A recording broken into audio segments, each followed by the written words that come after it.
Chairman Orangi town حاجی جمیل ضیاء نے کہا ہے کہ اورنگی ٹاؤن کی عوام کو عید الاضحیٰ کے موقع پر بہترین سہولیات کی فراہمی کے لیے ہم سب کو جدوجہد کرنی ہوگی اور اس کی اشد ضرورت ہے۔ ان خیالات کا اظہار چیئرمین اورنگی ٹاؤن حاجی جمیل ضیاء نے عارضی مویشی منڈی میں اورنگی ٹاؤن کی عوام کے لیے آنے جانے والے رستوں پر جاری سہولیات کے کاموں کا معائنہ کرتے ہوئے کہی۔ اس موقع پر ان کے ہمراہ PS95 کے جنرل سیکریٹری، اورنگی ٹریڈ ایسوسی ایشن کے ذمہ داران، بلدیاتی افسران اور علاقائی معززین بھی موجود تھے۔ اس موقع پر ٹاؤن چیئرمین حاجی جمیل ضیاء نے بات چیت کرتے ہوئے کہا کہ ہر سال عید الاضحیٰ میں اورنگی ٹاؤن کے کئی علاقوں میں غیر قانونی مویشی منڈیاں قائم کر دی جاتی ہیں، جس کی وجہ سے ٹریفک کی روانی بری طرح متاثر ہوتی ہے اور کسی ایمرجنسی کی صورت میں ایمبولنس کو بھی راستہ نہیں ملتا، جبکہ پیدل چلنے والوں کو مشکلات کا سامنا کرنا پڑتا ہے۔ عارضی مویشی منڈی کا قیام اراکین کونسل مشاورت سے کیا گیا ہے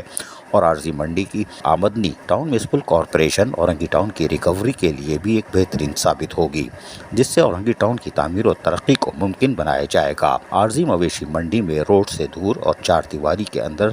ہے، جہاں اطراف کے راستوں کو مٹی ڈال کر ہموار کرنے کے ساتھ ساتھ صفائی ستھرائی اور روشنی کے بھی مناسب انتظامات کیے جا رہے ہیں۔ اورنگی ٹاؤن کی عوام کو قربانی کے جانور خریدنے میں اب آسانی پیدا ہو جائے گی اور ہمیں اورنگی ٹاؤن کی عوام کی خدمت کرنے کا موقع ملے گا۔ موقع پر اورنگی ٹریڈ ایسوسی ایشن کے ذمہ داران اور اہل محلہ نے ٹاؤن چیئرمین حاجی جمیل ضیاء کی عارضی مویشی منڈی کی کوششوں کو خوش آئندہ قرار دیا۔ انہوں نے کہا کہ عارضی مویشی منڈی کے قیام سے عوام کو قربانی کے جانوروں کی خریداری کے لیے آنے والوں کو فائدہ پہنچے گا اور جگہ جگہ جو مویشی منڈی لگائی جاتی ہے، اس کی وجہ سے ٹریفک کی روانی بھی جہاں متاثر ہوتی ہے، وہیں صفائی ستھرائی کے کام بھی براہ راست متاثر ہوتے ہیں اور وبائی امراض پھیلنے کا بھی خطرہ ہوتا ہے۔ عزیز عارف، KBS بلدیاتی نیوز کراچی۔ ایسی ہی خوبصورت ویڈیوز فیوچر میں حاصل کرنے کے لیے ریڈ بٹن پر کلک کر کے اور بیل آئیکن کو پریس کر کے ہم سب کے سبسکرائبر بننا مت بھولیے۔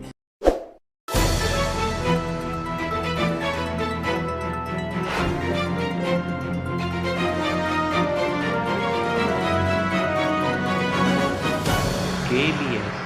بلدیاتی نیوز۔